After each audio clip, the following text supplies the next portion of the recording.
Beredar kabar bahwa penyanyi Dorce Gamalama dilarikan lagi ke rumah sakit dan sedang koma. Kabar Dorce Gamalama dilarikan ke rumah sakit dan sedang koma ramai di media sosial. Hetty Sunjaya, kerabat Dorce Gamalama membenarkan kabar yang beredar di media sosial. Iya benar, Dorce dilarikan ke rumah sakit, kata Hetty Sunjaya kepada Warta Kota Live, Tribunnews.com Network, lewat pesan singkat, Kamis, tanggal 10 Februari tahun 2022. Akan tetapi, Hetty memastikan kalau Dorce tidak dalam kondisi koma seperti apa yang dikabarkan. Bunda udah 5 hari dirawat.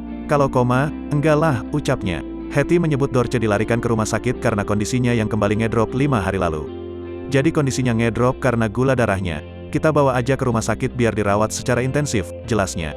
Akan tetapi, Hetty Sunjaya tak mau menceritakan secara rinci kondisi Dorce Gamalama yang dikabarkan drop dan dirawat di rumah sakit. Sekarang masih di ruang intensif, ujar Hetty Sunjaya diberitakan sebelumnya.